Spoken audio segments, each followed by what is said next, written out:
ನೀನ್ ನನ್ನ ಮಗ ಇಂಗ್ಲಿಷ್ ಬರಲ್ಲ, ಓದಿರೋದ್ 4ನೇ ಕ್ಲಾಸು. ನಮ್ಮ ಮೊಬೈಲಾಗೆ ನಂಬರ್ ಬಂದ್ರೆ ಗೊತ್ತಾಗಲ್ಲ ನಿನ್ಗೆ, ಒಂದ್ ನಂಬರ್ ಆ್ಯಡ್ ಮಾಡ್ಕೊಳಕ್ ಬರಲ್ಲ. ಯಾವ್ದೋ ಯಾವ ಮೊಬೈಲ್ ದುಡ್ಡು ಇಸ್ಕೊಂಡು ಮೊಬೈಲ್ ತಗೊಂಡೋದೊಂದು ಸ್ಕ್ರೀನ್ ಟಚ್ ತಗೊಂತೀಯ, ಇಂಗ್ಲಿಷ್ ಮಾತಾಡಕ್ ಹೋಗ್ತೀಯ? ನಿನ್ಗೆ ಅಂತಲ್ಲ ನಾನು ಮಾತಾಡ್ಕೊಂತ ಅದನ್ನ ತೆಗಿ. ಗೌಡ್ರೆ ನಿಂಗೆ ಕನ್ನಡನೇ ಬರಲ್ಲ ಸರಿಗೆ. ಯಾರೋ ಹಿಂಗ್ ಮಾತಾಡಿದ್ರೆ ನಾವು ಕೇಳಿಸ್ಕೊಂಡು ಹೇಳಿರೋದೇನ್ ನಾವೇನು ಹುಟ್ಟುವಳಿ ಕಲ್ತ್ಕೊಂಡ್ ಬಂದಿದ್ವು. ಮತ್ತೀಗ ಮಾತಾಡಕ್ ಹೋಗಿದ್ದೆ ನೀನು.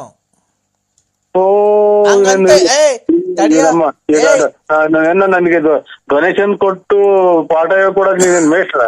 ತಡಿಯೋ, ಯಾರೋ ಏನಂತ ಹೇಳ್ಕೊಟ್ಟಾರಪ್ಪ, ಲೆಟ್ರಿನ್ಗೆ ಹೋದ್ಮೇಲೆ ತೊಳ್ಕೊಬೇಕು ಅಂತ ಹೇಳ್ಕೊಟ್ಟವ್ರೆ. ತೊಳ್ಕೊಂಡು ಆಮೇಲೆ ಹೋಗು ಅಂತ ಏನೋ ಹೇಳ್ಕೊಟ್ಟಾರ. ನಿನ್ನೊಂಥರ ಏನ್ ಮಾಡ್ತಾರೆ ಹೇಳು? ಮೊದ್ಲೇ ಈಗ ಏನ್ ಮಾಡ್ತದಂತ ಗೊತ್ತಾ? ಒಬ್ಬ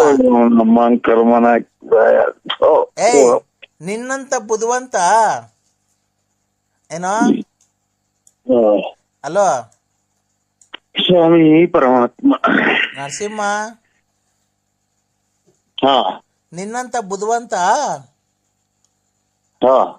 ಯಾರೋ ಲೆಟ್ರಿನ್ಗೆ ಹೋಗೋದು ದಿವಸ ಚೆಂಬಲ್ ನೀರ್ ತಗೊಂಡು ಇದು ಹಿತದಿಂದ ಮ್ಯಾಗಡೆಗೆ ಏನ ಮಾತಾಡು, ಕೆಳಗಡೆಗೆ ಹೋದ್ ನನಗೆ ನೋಡು ಸರೋಗಲ್ಲ, ನಾನು ಹೇಳಿದ್ದೀನಿ. ಆಯ್ತು ಬಿಡು ಅದನ್ನ. ನಮ್ಮ